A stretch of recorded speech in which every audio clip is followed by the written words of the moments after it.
Le livre de la sagesse de Salomon est sans doute l'un des écrits les plus captivants et les plus controversés issus de l'Antiquité biblique. Bien qu'autrefois vénéré au sein de plusieurs communautés juives et chrétiennes primitives, cet ouvrage puissant fut délibérément écarté de la plupart des Bibles protestantes modernes et se retrouve souvent marginalisé par le christianisme contemporain. Cette exclusion notable n'est cependant pas le fruit d'un manque de valeur spirituelle intrinsèque ou de profondeur théologique. Au contraire, elle fut motivée par la perception que le livre était jugé trop percutant, trop subversif, et potentiellement trop déstabilisateur pour les autorités religieuses et politiques établies. Vénéré dans les traditions catholiques et orthodoxes orientales, et conservé dans la Septante, la traduction grecque de la Bible hébraïque, la sagesse de Salomon fut finalement reléguée au statut d'apocryphe et rejetée par les premiers réformateurs protestants. Pourtant, ces thèmes profonds demeurent vivants pour ceux qui acceptent de les redécouvrir. Ce qui confère à ce texte antique son caractère unique et profondément spirituel, c'est sa représentation de la sagesse, non pas simplement comme une capacité intellectuelle ou un ensemble de directives morales, mais comme une force surnaturelle, divine, active, et intimement liée à l'essence même de Dieu.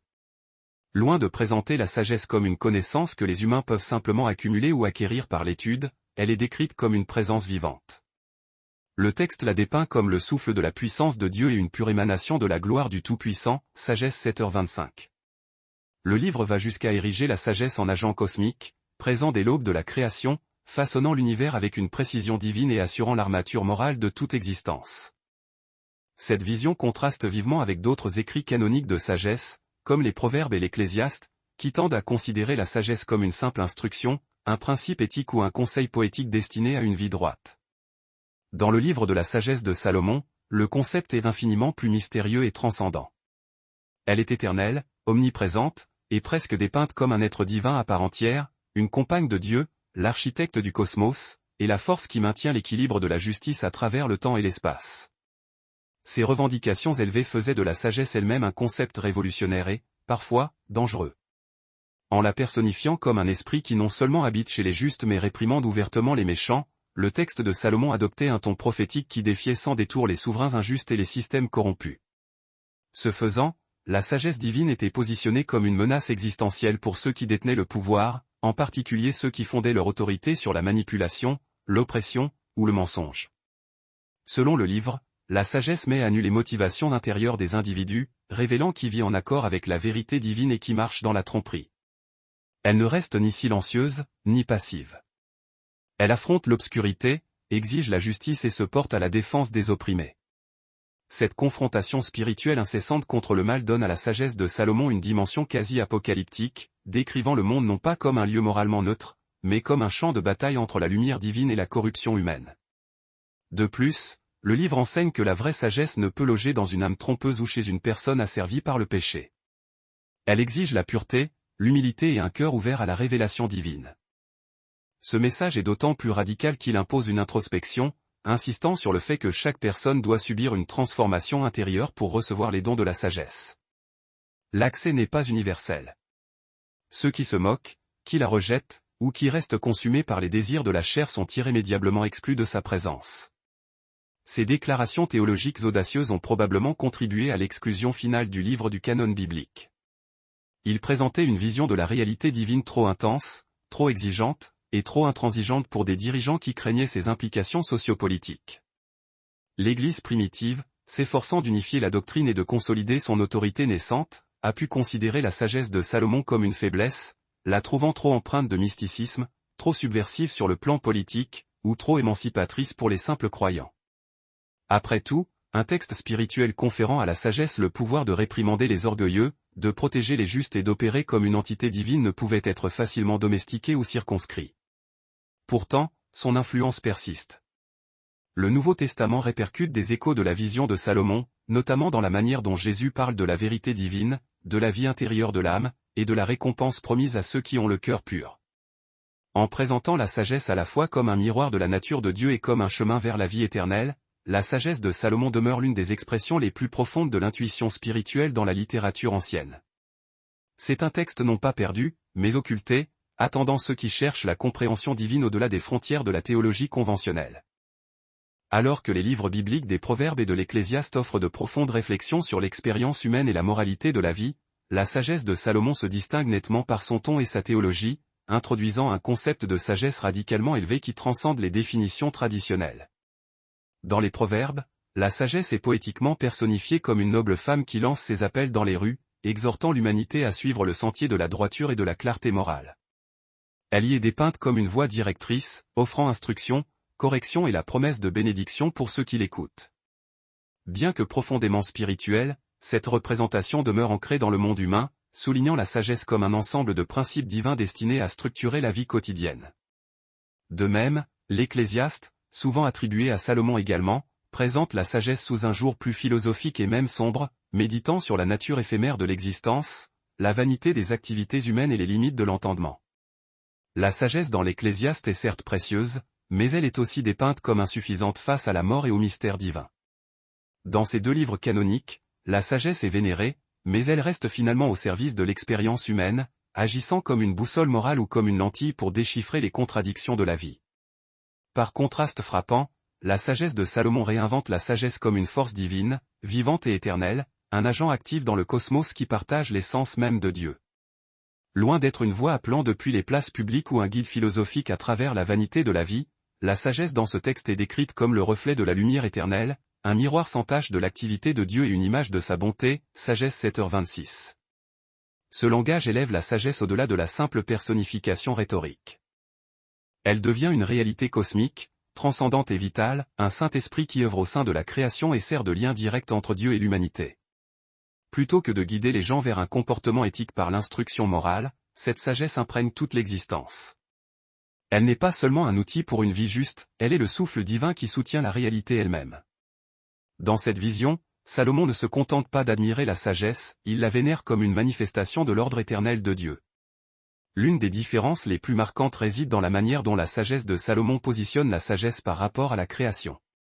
Alors que Proverbe 8 déclare poétiquement que la sagesse était présente lors de la création, l'Éternel m'a établi au commencement de ses œuvres, elle la présente toujours comme une œuvre créée par Dieu, subordonnée dans son rôle, bien qu'inspirante dans son dessein.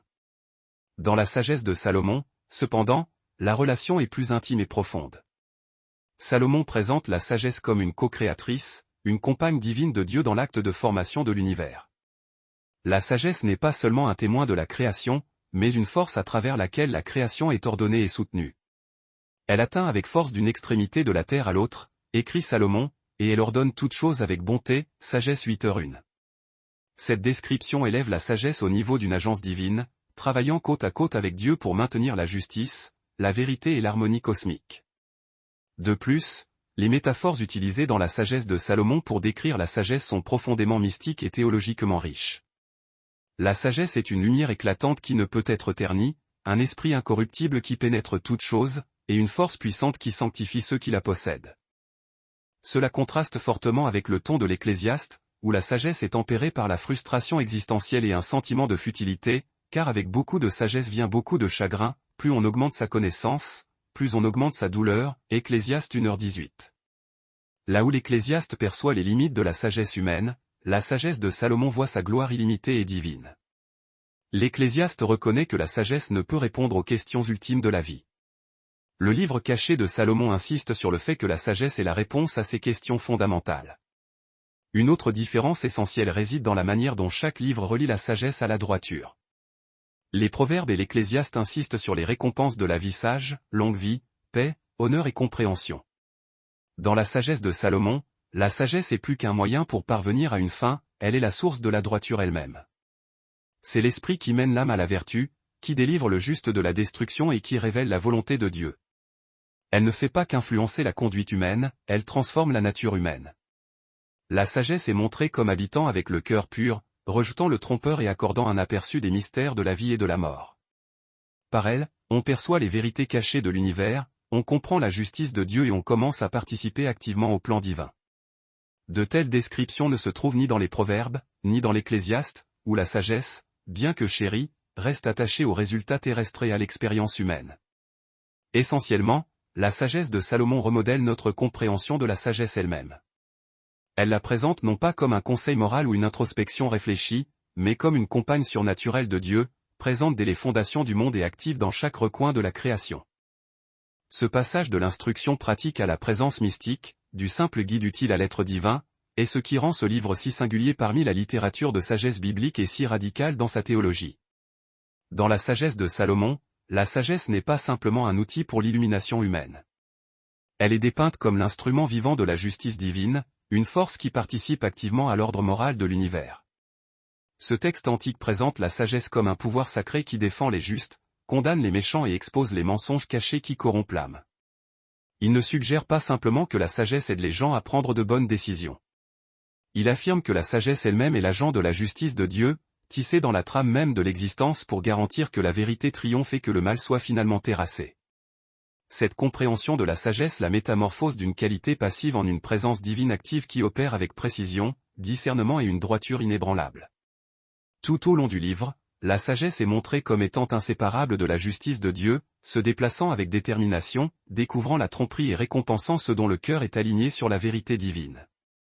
C'est cette représentation qui confère à la sagesse de Salomon sa puissance saisissante, car elle déplace le centre de la justice des systèmes légaux ou du jugement final après la mort vers une force spirituelle continue qui affecte chaque vie, chaque décision et chaque conséquence dans l'instant présent.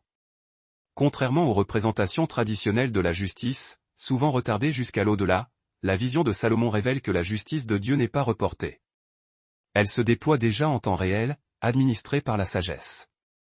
Le texte enseigne que les méchants n'attendent pas simplement un châtiment futur. Ils souffrent déjà sous la main invisible de la loi divine. Leurs choix ont des conséquences qui se manifestent non seulement à l'extérieur, mais profondément au sein de leurs âmes.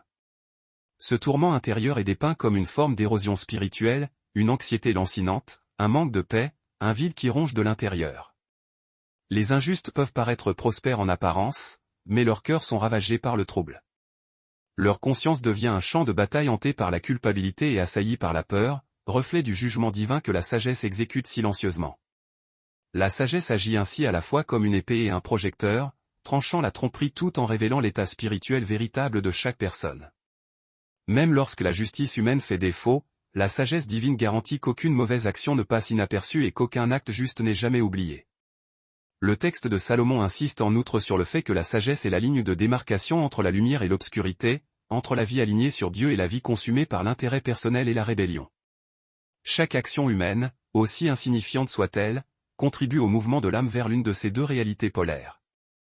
Dans cette perspective, la sagesse fonctionne comme une gravité morale, attirant les justes vers la vérité et la lumière éternelle de Dieu, tout en permettant aux méchants de dériver plus profondément dans la déchéance spirituelle. Tout comme la gravité façonne le mouvement des planètes et des étoiles, de même la sagesse divine façonne la trajectoire de l'âme humaine. C'est une force tranquille et constante qui attire doucement ceux qui la cherchent vers l'alignement avec la volonté de Dieu, mais elle résiste et repousse également ceux qui rejettent obstinément ses conseils. Ce concept de gravité spirituelle confère un sens puissant de responsabilité à chaque choix. Cela implique que nous ne dérivons pas au hasard, mais que nous sommes influencés et jugés par une force invisible qui est à la fois personnelle et divine. De plus, la sagesse de Salomon souligne le rôle de la sagesse en tant que défenseur. Pour ceux qui marchent dans la droiture, la sagesse est un bouclier, offrant une protection non seulement contre les dangers externes, mais aussi contre les pièges moraux et les embûches du monde. Le texte parle de la sagesse intervenant pour secourir les fidèles, les guidant à travers l'obscurité et préservant leur intégrité au milieu de la corruption ambiante. Cette image de la sagesse n'est pas abstraite. Elle est dynamique et relationnelle. La sagesse accompagne les justes, les équipe de discernement et les garde contre la tromperie des méchants. Pour les injustes, cependant, la sagesse est un accusateur implacable. Elle apporte la clarté sur leurs motifs, démasque leur hypocrisie et les rend vulnérables face à la vérité. Leur chute n'est pas seulement le résultat d'une punition divine, elle résulte de leur propre rejet des conseils de la sagesse. En choisissant d'ignorer la lumière, ils se lient eux-mêmes à l'obscurité, et cet acte même devient leur condamnation. Ce qui rend cette représentation si unique, c'est son insistance sur le fait que la justice divine par la sagesse est constamment à l'œuvre, n'attendant pas un jour lointain de règlement des comptes, mais opérant dès maintenant dans la réalité présente de chaque vie humaine. C'est une justice à la fois compatissante et ferme, qui donne lieu au repentir, mais refuse de tolérer la tromperie. La sagesse n'a pas besoin d'un tribunal ou d'une trompette finale pour commencer son œuvre. Elle chuchote déjà au cœur des justes et avertit l'âme des égarés. Ces jugements ne sont pas arbitraires. Ils sont enracinés dans l'ordre naturel et spirituel établi par Dieu. Tout comme un corps défiant la gravité tombera, une âme qui résiste à la sagesse s'effondrera sous le poids de sa propre rébellion. Salomon présente une vision où la sagesse est plus que la simple compréhension. C'est une participation divine au déploiement de la justice à travers le cosmos.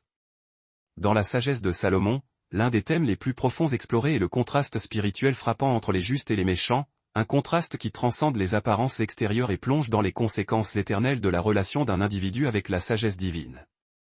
Le texte brosse un portrait profondément spirituel des justes, les décrivant comme ceux qui marchent en alignement avec l'ordre éternel de Dieu, même s'ils subissent l'incompréhension, le rejet ou l'affliction aux yeux du monde. Leur vertu n'est pas déterminée par l'approbation mondaine, mais par leur connexion intérieure à Dieu et leur réceptivité à sa sagesse. Dans Sagesse 3h1, l'auteur déclare avec une puissante assurance, « Les âmes des justes sont dans la main de Dieu, et aucun tourment ne les touchera jamais. » Ce verset encapsulait la vérité fondamentale selon laquelle la droiture, bien que souvent accompagnée de souffrances temporelles, est étreinte et préservée par la protection divine. Les justes peuvent paraître faibles, pauvres ou vaincus selon les normes terrestres, mais dans le royaume invisible de l'esprit, ils sont gardés, réconfortés et destinés à la paix éternelle. Cette sécurité spirituelle constitue le socle de leur espérance et donne un sens à leur endurance au milieu des épreuves. En revanche, les méchants sont décrits non seulement comme moralement corrompus, mais aussi comme des individus spirituellement vides qui peuvent jouir d'une richesse, d'un statut ou d'un plaisir temporaire, mais qui vivent ultimement dans une profonde agitation intérieure. Selon le texte, leurs vies sont marquées par un désespoir silencieux, un trouble qui provient de leur déconnexion de la vérité et de leur rejet de la sagesse divine. La sagesse de Salomon suggère que les méchants ne sont pas toujours visiblement punis dans cette vie. En fait, ils peuvent sembler réussir, mais sous la surface, leurs âmes sont tourmentées. Ils sont assaillis par une conscience coupable, une dissonance spirituelle que ni la richesse ni l'indulgence ne peuvent apaiser. Leur quête de satisfaction éphémère ne fait qu'amplifier leur vide et leur détachement de la justice de Dieu les laisse vulnérables à l'effondrement interne. Cette représentation va bien au-delà d'une condamnation superficielle du mauvais comportement. Elle expose une condition existentielle plus profonde, la décomposition de l'âme lorsqu'elle est séparée de la lumière divine. Les méchants n'ont pas simplement tort dans leurs actions. Ils sont brisés dans leur être. Ils vivent dans le déni de l'éternité, ignorant les conséquences invisibles de leur choix jusqu'à ce qu'il soit trop tard. La description peut être la plus tragique trouvée dans la sagesse de Salomon est celle de ceux qui rejettent activement la sagesse. Ces individus sont étiquetés comme des insensés, *fou*, non pas à cause d'une déficience intellectuelle, mais à cause de leur mépris délibéré pour la vérité et l'éternité. Ils sont décrits dans Sagesse 2h6 comme ceux qui raisonnent mal, disant « Profitons des biens qui existent, car notre vie est courte et pleine de douleurs. » Leur vision du monde est guidée par l'immédiateté, par le plaisir et par un profond cynisme à l'égard de toute chose éternelle. Ces insensés sont aveuglés par l'illusion de l'instant et refusent de reconnaître l'ordre divin qui régit toute la création. Ils sont piégés dans un cycle d'indulgence et de déni, méprisant la sagesse même qui pourrait les conduire à la vie. Le texte implique que leur plus grand échec n'est pas simplement un comportement immoral, mais le refus de chercher une compréhension supérieure, de s'humilier devant Dieu et de saisir la signification éternelle de leurs actions. En choisissant de vivre pour la gratification temporaire, ils perdent la paix et la protection offerte par la sagesse divine. Leur destin n'est pas seulement le jugement dans la vie à venir, mais aussi l'érosion de la joie, du but et de l'intégrité dans le présent. La sagesse de Salomon indique clairement que la droiture n'est pas une question de perfection extérieure, mais d'un cœur accordé à la sagesse divine. Les justes ne sont pas à l'abri des souffrances, ni parfaits en tout point, mais ils possèdent un esprit qui recherche la vérité, la justice et la communion avec Dieu. En revanche, les méchants et les insensés restent ancrés dans des activités égoïstes guidées par l'orgueil, l'avidité et la myopie. Les justes endurent parce qu'ils sont soutenus par un fondement éternel. Les méchants flanchent parce que leur vie est bâtie sur l'illusion et le déni. À travers cette lentille spirituelle, le livre offre une vision sobre et éclairante de la destinée humaine. Il appelle le lecteur à regarder au-delà des apparences et dans la réalité de la condition de l'âme, pour voir que la vraie vie, la vraie paix et la véritable immortalité n'appartiennent qu'à ceux qui embrassent la sagesse et marchent en harmonie avec le divin. Dans la sagesse de Salomon, l'une des révélations théologiques les plus profondes est le lien indissociable entre la sagesse et l'immortalité. Contrairement aux conceptions traditionnelles de la sagesse comme simple connaissance ou perspicacité morale, ce texte sacré élève la sagesse dans le royaume de l'éternité, la décrivant à la fois comme le chemin et la clé de la vie éternelle. L'auteur proclame audacieusement que l'amour de la sagesse n'est pas seulement une quête intellectuelle ou un mode de vie de discipline vertueuse. C'est un acte spirituel aux conséquences éternelles. Dans Sagesse 6h18, le texte déclare « L'amour d'elle est la garde de ses lois ». Garder ses lois est l'assurance de l'incorruptibilité, et l'incorruptibilité rend proche de Dieu. Ainsi, le désir de la sagesse mène à un royaume. Ici, la sagesse est dépeinte comme une force divine qui purifie l'âme, l'attire vers Dieu et lui accorde finalement l'accès à l'immortalité. Aimer la sagesse, c'est s'aligner sur la nature éternelle de Dieu. C'est choisir une voie qui restaure ce qui a été perdu lors de la chute de l'homme et participer à la vie incorruptible que Dieu avait initialement prévue pour l'humanité. La vision du livre sur l'immortalité ne se limite pas à l'au-delà, mais est présentée comme un processus transformateur qui commence dès maintenant par la connexion de l'âme à la sagesse divine. Dans Sagesse 2h23, il est dit, « Car Dieu a créé l'homme pour l'incorruptibilité et l'a fait à l'image de sa propre éternité. » Cette déclaration porte le récit de la création de la Genèse à un niveau spirituel plus profond. Selon cette interprétation, l'immortalité n'est pas une récompense future accordée arbitrairement. C'est l'état original de l'humanité. Design. Nous n'avons pas été faits pour la mort, mais pour une communion éternelle avec Dieu, portant son image et participant à sa nature divine. Cependant, par le rejet de la sagesse et l'entrée du péché, cette image a été défigurée, et la mort est entrée dans le monde. Ainsi, la quête de la sagesse est perçue comme un retour à notre vocation originelle, un voyage spirituel vers l'incorruptibilité et la ressemblance divine. La sagesse devient le pont entre la condition déchue de l'humanité et la gloire éternelle qui avait été perdue. Et c'est par elle que cette gloire peut être restaurée. Ce concept de la sagesse comme chemin vers la vie éternelle trouve un écho profond dans les enseignements de Jésus dans le Nouveau Testament. En Jean 4h14, Jésus parle à la femme samaritaine au puits et lui dit, « Celui qui boira de l'eau que je lui donnerai n'aura jamais soif. » Bien plus, l'eau que je lui donnerai deviendra en lui une source d'eau qui jaillira jusque dans la vie éternelle. De même, en Jean 11, 25-26, Jésus proclame, « Je suis la résurrection et la vie. Celui qui croit en moi vivra, même s'il meurt. » Ces déclarations mettent en lumière que la vie éternelle n'est pas simplement une existence sans fin, mais une transformation spirituelle et une union intime avec Dieu. Tant dans les paroles de Jésus que dans la sagesse de Salomon, la vie éternelle n'est pas transactionnelle. Elle est relationnelle. Elle exige la foi, l'abandon, et un amour profond pour la vérité divine. Tout comme Jésus s'identifie comme la source de l'eau vive, Salomon identifie la sagesse comme l'étincelle divine qui donne accès à la nature éternelle de Dieu. Les deux perspectives convergent vers la même vérité ultime, l'immortalité découle de l'union avec Dieu et de l'alignement avec sa volonté. De plus, dans la sagesse de Salomon, l'immortalité n'est pas uniquement la survie au-delà de la tombe. C'est un état d'incorruptibilité, une vie exempte de péché, de déclin, ou de compromis moral. La sagesse est l'agent qui rend cela possible. Elle entre dans l'âme des justes, la purifie, la fortifie et la conduit vers la lumière éternelle.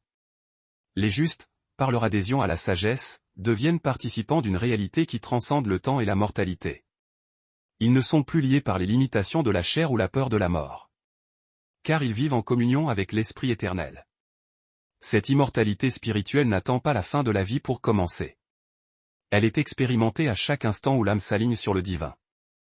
Chaque fois que le cœur choisit la sagesse plutôt que la folie, l'éternité plutôt que la vanité. L'immortalité offerte par la sagesse n'est pas simplement la vie sans fin. C'est la vie dans sa forme la plus pleine, la plus vraie et la plus divine. C'est le retour à ce que l'humanité était destinée à être, incorruptible, sainte et éternellement vivante en la présence de Dieu. Dans la sagesse de Salomon, l'une des plus captivantes intuitions théologiques est la connexion intime entre la sagesse divine, l'acte de la création et le monde naturel. Bien au-delà du concept humain de brillance intellectuelle ou de compréhension morale, la sagesse est dépeinte comme la force même par laquelle Dieu a créé et soutient l'univers. Elle n'est pas simplement un attribut de Dieu. Elle est son agent actif, son souffle créateur, se mouvant à travers toute chose et donnant vie à tout ce qui existe. Dans Sagesse 7, 24-26, la sagesse est décrite en termes majestueux. Car la sagesse est plus mobile que tout mouvement. Grâce à sa pureté, elle pénètre et traverse toute chose. Car elle est un souffle de la puissance de Dieu, une émanation pure de la gloire du Tout-Puissant. Ce passage poétique et puissant élève la sagesse à un statut quasi divin, la positionnant non seulement comme la compagne de Dieu dans la création, mais comme l'expression même de sa gloire. La sagesse est le souffle par lequel le cosmos fut formé. Un miroir radiant de la nature de Dieu qui insuffle à chaque particule de la création un sens, une beauté, et un ordre divin. À travers cette perspective, la nature elle-même devient un témoignage vivant de la sagesse de Dieu. Les montagnes, les rivières, les étoiles, et chaque créature vivante reflète l'intelligence et l'art de leur créateur. Dans Sagesse 13h5, Salomon déclare, « Car de la grandeur et de la beauté des choses créées vient, par analogie, une perception de leur créateur. » Cette déclaration profonde invite l'humanité à voir le monde naturel non seulement comme une toile de fond pour la vie, mais comme une révélation sacrée de la présence divine. Chaque aspect de la création, de la complexité des écosystèmes à l'harmonie des cieux, pointe vers la source de toute sagesse, Dieu lui-même. Ceci fait écho à l'enseignement de Paul dans Romains 1h20 où il écrit, « En effet, depuis la création du monde, les qualités invisibles de Dieu, sa puissance éternelle et sa nature divine, ont été clairement vues, étant comprises par ce qui a été fait. » Les deux écrivains affirment que la nature est non seulement la preuve de l'existence de Dieu, mais aussi le reflet de son caractère. Percevoir la nature avec justesse, c'est rencontrer la sagesse en action, c'est être témoin du souffle même de Dieu façonnant et soutenant toute vie. Cependant, la sagesse de Salomon met également en garde contre une grave erreur spirituelle, l'adoration de la création à la place du Créateur. Ce détournement de la révérence, adorer les œuvres de Dieu tout en ignorant celui qui les a faites, est une déformation de la vraie sagesse. Salomon aborde ce point d'un ton direct et solennel, critiquant ceux qui, étant captivés par la beauté et la puissance de la nature, tombent dans l'idolâtrie. Il voit les étoiles, le soleil, et les éléments comme divins en eux-mêmes, oubliant qu'ils ne sont que les reflets d'une réalité supérieure. En élevant l'ordre créé au-dessus de son créateur, ils embrassent une forme de matérialisme qui aveugle l'âme à la vérité plus profonde. Cela s'aligne sur la réprimande de Paul en Romains 1h25 où il écrit, « Ils ont échangé la vérité de Dieu contre le mensonge, et ont adoré et servi la créature au lieu du Créateur. » Pour Salomon comme pour Paul, ce n'est pas seulement une erreur philosophique. C'est une tragédie spirituelle. Elle coupe le cœur humain de la source de la vraie sagesse et mène à une vie de confusion, de compromis moral, et ultimement, de séparation d'avec Dieu. Ainsi, la sagesse de Salomon appelle ses lecteurs à reconnaître les empreintes divines dans chaque recoin du monde naturel, mais aussi à résister à la tentation de s'arrêter là. La nature est un panneau indicateur, pas une destination. C'est un reflet de la sagesse, non la sagesse elle-même. La beauté d'une fleur, la puissance d'une tempête, l'immensité du ciel, tout cela est destiné à attirer le cœur humain vers le Créateur, inspirant la crainte, le respect, et une fin de compréhension plus profonde. La vraie sagesse discerne le message derrière la création et répond non par l'idolâtrie, mais par l'adoration de celui qui insuffle la vie à toute chose. Ce faisant, l'humanité trouve sa juste place. Non pas comme des souverains de la terre pour un gain égoïste, ni comme des esclaves de la beauté matérielle, mais comme des gardiens et des adorateurs, appelés à vivre en harmonie avec la sagesse qui a fait le monde et continue de le gouverner dans l'amour et la vérité. Dans la sagesse de Salomon, la sagesse est présentée non seulement comme un guide pour une vie juste, mais comme une forme puissante d'armure spirituelle, défendant l'âme contre la tentation, le mal, et les forces destructrices qui cherchent à saper la relation de l'individu avec Dieu. Contrairement à la connaissance ordinaire, qui peut être utilisée pour le bien ou le mal, la sagesse dans ce texte sacré est profondément morale, sacrée et alignée sur la volonté divine. Ce n'est pas simplement un outil que le sage brandit. C'est une présence vivante qui entoure, protège et fortifie ceux qui recherchent la justice. La sagesse est dépeinte comme une arme entre les mains des fidèles, une force divine qui s'oppose activement à la méchanceté et fortifie l'âme contre les attaques spirituelles. Elle renforce la conviction morale, expose la tromperie et apporte la clarté dans les moments de confusion ou d'épreuve. De cette manière, la sagesse devient essentielle pour quiconque marche sur le chemin de la foi dans un monde rempli de compromis moraux, d'obscurité et de batailles spirituelles invisibles. Le texte nous donne une vision magnifique et intime de la manière dont la sagesse fonctionne dans la vie du juste. En Sagesse 7h27, il est dit que la sagesse passe dans les âmes saintes et fidèles des amis de Dieu et des prophètes. Cette puissante déclaration révèle la nature profondément relationnelle de la sagesse divine. Ce n'est pas quelque chose d'extérieur que nous observons de loin. Elle entre dans l'âme même du juste, prenant résidence dans son être le plus profond. Une fois reçue, elle ne fait pas qu'assurer une protection, elle transforme, faisant du croyant un compagnon de confiance de Dieu. Être un ami de Dieu en termes bibliques, c'est être en communion profonde avec lui, partager ses desseins, sa justice, et sa vision pour le monde. La sagesse est donc le pont qui relie l'âme au cœur de Dieu, attirant le croyant dans une fellowship intime et une faveur divine. C'est aussi ce qui lui donne le pouvoir de vivre avec intégrité, de discerner le bien du mal, et de résister aux pièges du mal qui si facilement enchevêtrent l'âme sans défense. Cette idée trouve un écho clair dans le Nouveau Testament, plus précisément dans l'exhortation de Paul en Éphésiens 6, 10-12, où il instruit les croyants à revêtir l'armure complète de Dieu afin de pouvoir tenir ferme contre les ruses du diable. Car notre lutte n'est pas contre la chair et le sang, mais contre les dominateurs, contre les autorités, contre les puissances de ce monde obscur. Dans ce passage, Paul décrit un champ de bataille spirituel où les croyants doivent être armés de la vérité, de la justice, de la foi, du salut et de la parole de Dieu pour résister aux attaques de l'ennemi. De manière parallèle, la sagesse de Salomon présente la sagesse elle-même comme cette armure, une force vivante qui non seulement équipe le juste pour la bataille, mais lui donne le discernement et la force pour en sortir victorieux. Comme la ceinture de la vérité et le bouclier de la foi décrit dans Éphésiens, la sagesse agit comme une barrière contre les mensonges, la peur, et l'attraction séduisante du péché. Elle aide les fidèles à rester ancrés dans la vérité de Dieu même lorsque le monde autour d'eux promeut le compromis et la corruption. De plus, la sagesse fait plus que protéger. Elle donne du pouvoir. Elle aiguise l'esprit, renforce la volonté, et adoucit le cœur, permettant au juste de marcher avec audace dans la vérité et l'humilité. C'est un bouclier qui bloque les dards enflammés de l'orgueil, de la cupidité, de la luxure et de la tromperie, et une épée qui tranche la confusion, le faux enseignement et la manipulation spirituelle. Ceux qui sont revêtus de la sagesse ne sont pas seulement protégés du mal, ils sont équipés pour servir, pour diriger, et pour refléter le caractère de Dieu dans un monde brisé. Tout comme un soldat porte une armure non seulement pour la défense mais aussi pour la confiance au combat, de même le croyant couvert de sagesse avance avec clarté, courage et paix. La sagesse stabilise l'âme, lui donnant une fondation ferme dans les temps de chaos et une résistance contre l'attraction des désirs mondains. La présence de la sagesse au sein de l'âme crée également une conscience spirituelle profonde, alertant le juste aux dangers cachés et lui donnant le pouvoir de prendre des décisions qui s'alignent sur la volonté de Dieu. Elle devient une voix de conscience, un murmure divin qui met en garde contre le compromis et exhorte à la poursuite de la sainteté. De cette manière, la sagesse est à la fois une boussole interne et une protection externe. Une force spirituelle qui non seulement garde, mais guide.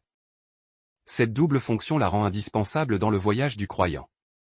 Marcher sans sagesse, c'est marcher désarmé, exposé à la tromperie et à la défaite.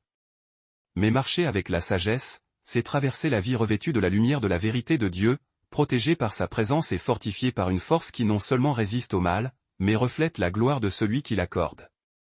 Dans la sagesse de Salomon, la sagesse n'est pas simplement une vertu tranquille ou une boussole interne. C'est une force radiante de discernement divin, projetant la lumière dans les coins les plus sombres de la pensée humaine et de la société, exposant les mensonges et illuminant la vérité éternelle. Elle est dépeinte comme une présence spirituelle vivante qui ne peut coexister avec la tromperie, la corruption ou le péché. En Sagesse 1, 4-5, l'auteur écrit « La sagesse n'entrera pas dans une âme trompeuse, ni ne résidera dans un corps asservi au péché. Car l'Esprit Saint est discipliné fuira la tromperie. » Ce passage établit clairement que la sagesse n'est pas passive, ni accessible à n'importe qui. Elle recherche la pureté, l'humilité et l'honnêteté. Elle ne peut être manipulée ou détournée par ceux dont le cœur est plein de duplicité ou d'intentions égoïstes. La sagesse est un don de Dieu qui ne demeure que chez ceux qui ont été libérés des chaînes du péché et qui sont prêts à se soumettre à la vérité divine. Ce n'est pas simplement de la connaissance ou de l'astuce. C'est une présence sainte, discernéante et incorruptible, rejetant toute union avec la supercherie. Cette représentation de la sagesse comme une force de discernement trace une connexion puissante entre la pureté spirituelle et la clarté morale. La sagesse ne tolère pas les zones grises où la vérité est brouillée et la moralité compromise. Au lieu de cela, elle fonctionne comme un projecteur divin, établissant des distinctions claires entre le bien et le mal, la lumière et l'obscurité. Pour ceux qui marchent avec la sagesse, les décisions ne sont pas prises sur la base des tendances culturelles ou de la commodité personnelle, mais sur des principes éternels qui reflètent le caractère de Dieu. La sagesse permet aux croyants de voir au-delà des apparences et de détecter les motifs cachés derrière les mots et les actions. Elle dissipe le brouillard de la confusion et donne une vision morale aiguisée. Dans un monde submergé par la désinformation, les demi-vérités et le compromis spirituel, la sagesse devient un sanctuaire de clarté, ancrant l'âme dans une vérité qui ne change pas avec les circonstances. Cette capacité à discerner n'est pas développée par l'effort humain seul. Elle est accordée par la présence de la sagesse au sein de l'âme, guidant chaque pas par une intuition divine. La fonction de la sagesse décrite dans les paroles de Salomon reflète étroitement la puissance attribuée à la parole de Dieu dans le Nouveau Testament. En Hébreux 4:12, l'Écriture déclare « Car la parole de Dieu est vivante et active, plus tranchante qu'aucune épée à double tranchant. Elle pénètre jusqu'à la division de l'âme et de l'esprit, des jointures et des moelles. Elle juge les pensées et les attitudes du cœur. Tout comme la parole perce à travers les apparences pour révéler la vérité intérieure, la sagesse fonctionne comme un scalpel divin qui divise la vérité de l'erreur, la sincérité de l'hypocrisie, et la justice de la corruption. Ce n'est pas une force brutale, mais un scalpel spirituel précis qui tranche à travers les couches de la fausseté avec justesse et justice. Ceux qui marchent dans la sagesse ne sont pas simplement protégés des mensonges. Ils sont habilités à les confronter, à les nommer, et à vivre libres de leur influence. La sagesse ne fait pas qu'assurer la défense, elle passe à l'offensive, découpant la tromperie où qu'elle se cache, que ce soit dans les institutions, les enseignements, ou les lieux secrets du cœur humain. De plus, la lumière de la sagesse n'est pas dure ou condamnatrice, mais rédemptrice. Elle expose non pour humilier, mais pour guérir. Comme un médecin révélant une blessure cachée pour commencer le processus de guérison, la sagesse met la vérité au grand jour afin que la transformation puisse se produire. Ceux qui accueillent cette lumière se trouvent attirés plus près de Dieu, non parce qu'ils sont parfaits, mais parce qu'ils sont disposés à s'abandonner à la vérité. La sagesse leur apprend à renoncer aux mensonges, non seulement ceux qui leur sont dits, mais ceux qu'ils se racontent à eux-mêmes. Elle entraîne leur conscience à répondre à la volonté de Dieu, aiguisant leur sens spirituel et les rendant sensibles à sa direction. La sagesse apporte avec elle une vigilance intérieure, une capacité à sentir le danger spirituel, et un désir profond de vivre authentiquement, libre du péché caché et de la duplicité. Elle produit l'intégrité, une complétude du cœur qui aligne les actions avec les croyances et les paroles avec la vérité. Cette acuité spirituelle équipe également les croyants à discerner l'esprit de l'époque. Dans les temps où le mal est déguisé en bien, où la manipulation porte le masque de la compassion, et où la vérité est redéfinie pour servir des agendas personnels, la sagesse est la force qui empêche l'âme de dériver vers le compromis. Elle entraîne le croyant à tester tout esprit, à mesurer tout enseignement, et à rester ancré dans la réalité immuable de la vérité de Dieu. De cette manière, la sagesse n'est pas seulement une armure défensive. Elle est une perspicacité prophétique. Elle permet aux croyants de reconnaître la fausse doctrine, le leadership corrompu et les idéologies séduisantes bien avant qu'elles ne portent leurs fruits. Ceux qui embrassent la sagesse ne sont pas dupés par la flatterie, aveuglés par l'ambition, ou égarés par l'émotionnalisme. Ils sont ancrés, clairvoyants et capables de naviguer dans un monde moralement complexe sans perdre leur chemin.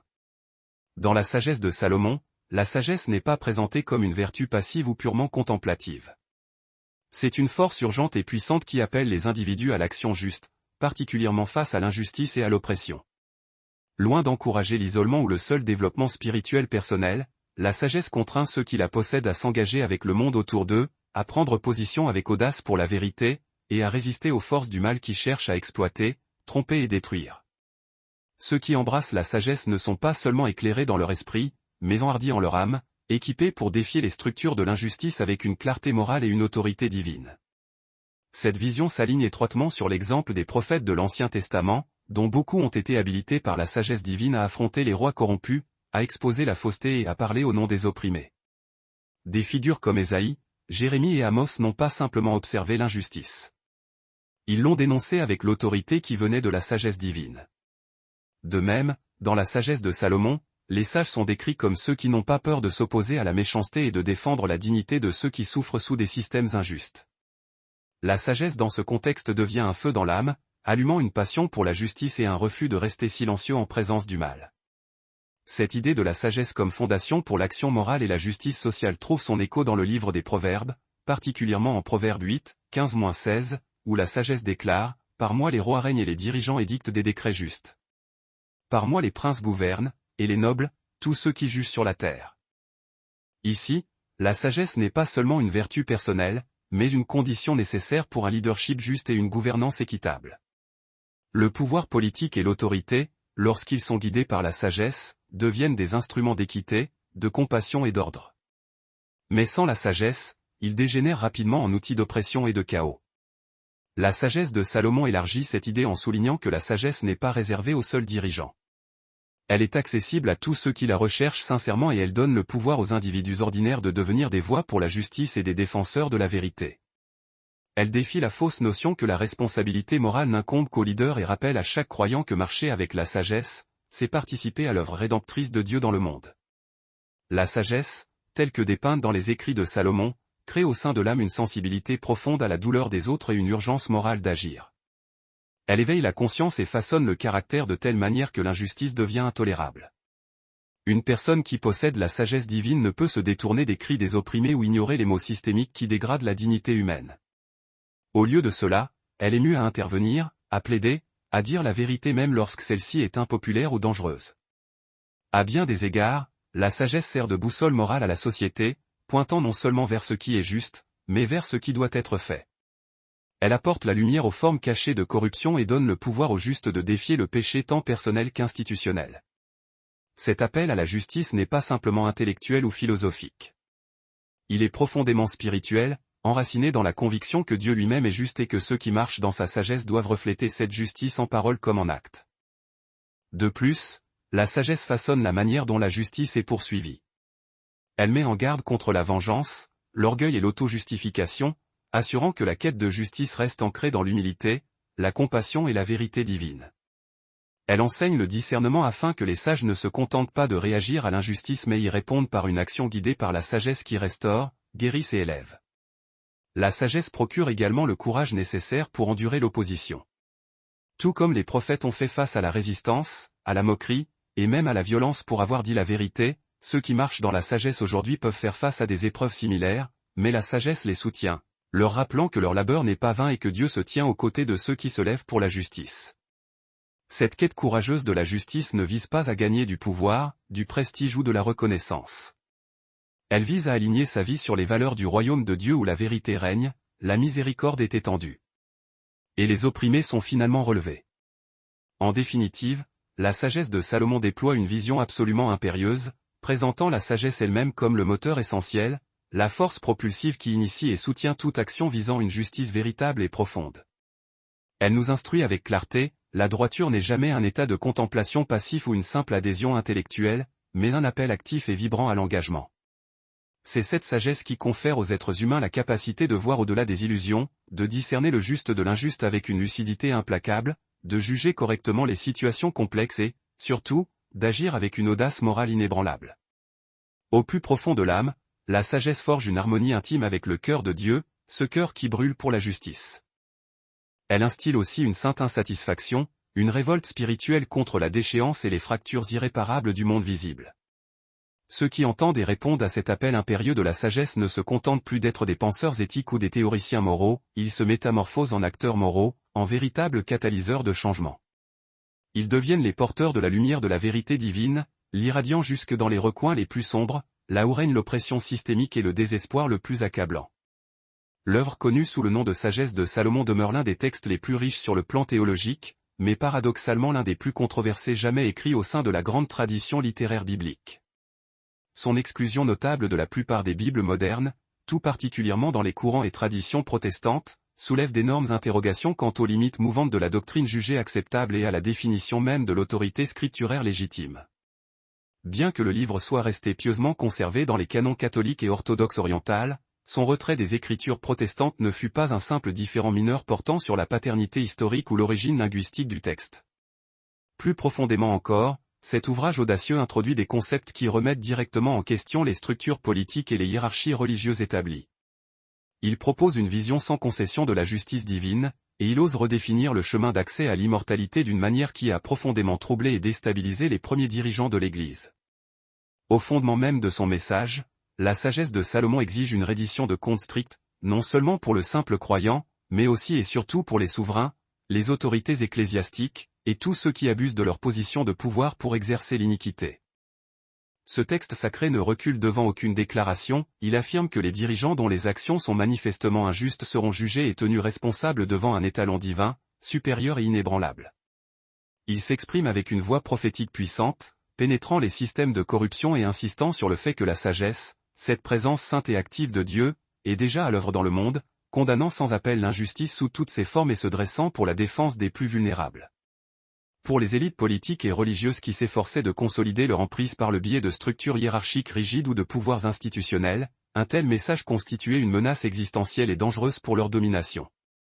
L'idée même qu'une force divine, échappant totalement à leur portée terrestre, puisse juger et démasquer leurs agissements secrets générait un profond malaise et une résistance farouche, surtout à une époque où l'autorité politique et l'autorité religieuse étaient souvent indissociables.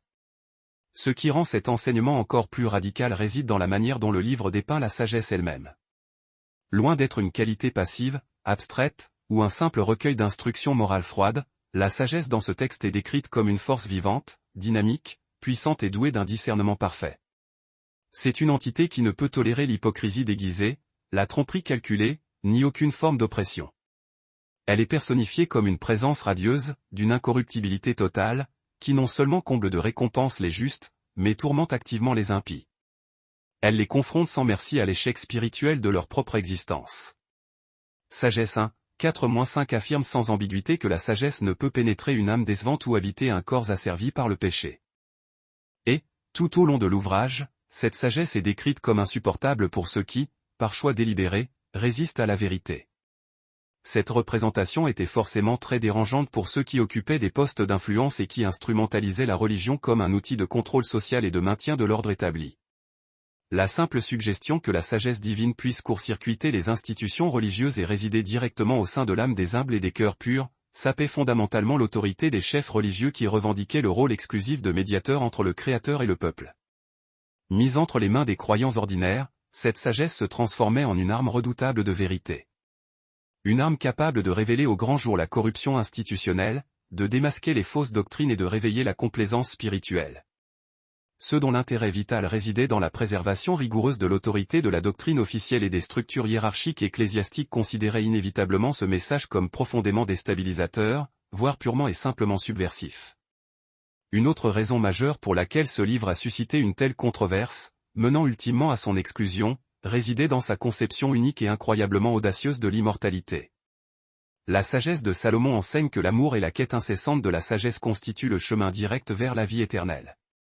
Dans Sagesse 6h18, il est écrit, « L'amour pour elle est la garde de ses lois, le respect de ses lois et l'assurance de l'incorruptibilité, et l'incorruptibilité fait approcher de Dieu. » Le livre présente l'immortalité non pas comme une récompense octroyée exclusivement par la seule croyance en un moment historique spécifique ou en une seule figure, mais comme un état accessible à tous ceux qui choisissent de vivre en totale harmonie avec la sagesse divine manifestée dans le cosmos et dans la loi morale.